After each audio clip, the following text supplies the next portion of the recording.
கடன் தொல்லை அதிகமாகிடுது, பிள்ளைகளின் வாழ்க்கை தாறுமாறாக போகுது. சொல்லுவாங்க இல்லையா, பட்டக்காலிலே படும் கெட்டக்குடியே, எங்களை எல்லாம் சேர்ந்து வருது. வேதம் சொல்லுகிறது, சத்துரு வெள்ளம் போல. என்னங்க, யாருடைய வாழ்க்கையில் தெரியுமா? தேவனை அறிந்தவர்கள், தேவனுக்கென்று வாழ விரும்புகிறவர்கள், ஆண்டவரை ஆண்டவர் நெருக்கமாக இருக்கிறவங்களுக்கு யோசித்து பாருங்கள்.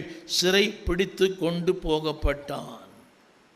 அவன் யோசித்திருப்பான், ஒரு காலத்தில் ஆண்டவர் நேசிக்கிறேன், ஆண்டவரை ஆராதிக்கிறேன், நான் ஆபிரகாமின் சந்ததியிலிருந்து வந்தேன், எங்கள் அப்பா பக்திமான், என்னுடைய முற்பிதாக்களாகிய ஆபிரகாம் தேவபயன் உள்ள வாழ்ந்தவங்க, எனக்கு ஏன் இந்த வாழ்க்கை?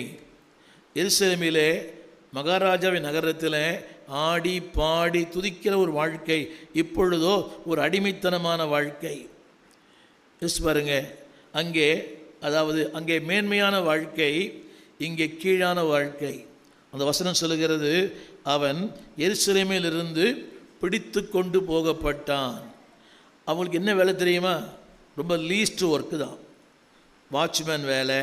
அல்லாவிட்டால் எந்த வேலை யாரும் செய்ய முடியாதோ அந்த வேலை தான் அவங்களுக்கு. யோசித்து பாருங்களேன், ஆண்டவரை ஆராதிக்கிற, ஆண்டவர் நேசிக்கிற வேறு நிறைய பேர் இருக்கிறாங்க. தானியேல் நேசிக்கிறவன், ஆனால் அடிமையாய் கொண்டு போகப்பட்டான். ஷாத்ராக், மேஷக், ஆபேத்நேகோ நேசிக்கிறவர்கள் அடிமையாய் கொண்டு போகப்பட்டார்கள். ஒரு யோசேப்பு தகப்பனை நேசிக்கிறவன், தகப்பனுடைய வார்த்தை கீழ்ப்படுகிறவன், ஆனால் அடிமையாக எகிர்த்து கொண்டு போகப்பட்டான். வாழ்க்கையில் பல நேரங்களில் we don't know what is going on.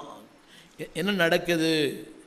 இது தேவன்தானா இல்லை பிசாசா? பல பிசாசு சொல்லுவான் நம்மக்கிட்ட, நீ சரியில்லை, நீ சரியில்லை. இல்லை அன்பானவர்களே, திரும்ப சொல்லுகிறேன், அந்த 9:29 சொல்லுங்கள், மறைவானவைகளை நீங்கள் கண்டுபிடிக்க முடியாது. ஐ டோன்ட் நோ, 55 ஆண்டுகளாக ஆண்டவரை ஆராதிக்கிறேன், ஊழியம் பண்ணுறேன். Many things are invisible. அநேக காரியங்கள் இன்னும் மறைவாக தான் இருக்குது. ஆனால் ஒரு நாள் வரும், நீ இதை விட்டுறாத, மறைவாக இருக்கிறதுனால வார்த்தை விட்டுறாத. இல்லை, கரங்களை உயர்த்தி வார்த்தையின்படியெல்லாம் சத்தமாக சொல்லுங்கள், செய்யும்படி. ரொம்ப கஷ்டம். இது வரைக்கும் செஞ்சுருக்கிறனே, உண்மையாக இருக்கிறனே, உத்தமமாக இருக்கிறனே, நீதியாக இருக்கிறேனே. நேற்று கூட ஒருத்தர் ஃபோன் பண்ணி, அவர் ஒரு நன்மை பெற்றவர், உன்னை என்ன பண்ணுவேன்னு தெரியுமா, நான் உன்னை என்னெல்லாம் பண்ண போகிறேன்னு தெரியுமா, பாரு, உன்னை ஜெயிலில் தள்ளாமல் விடுறதில்லை.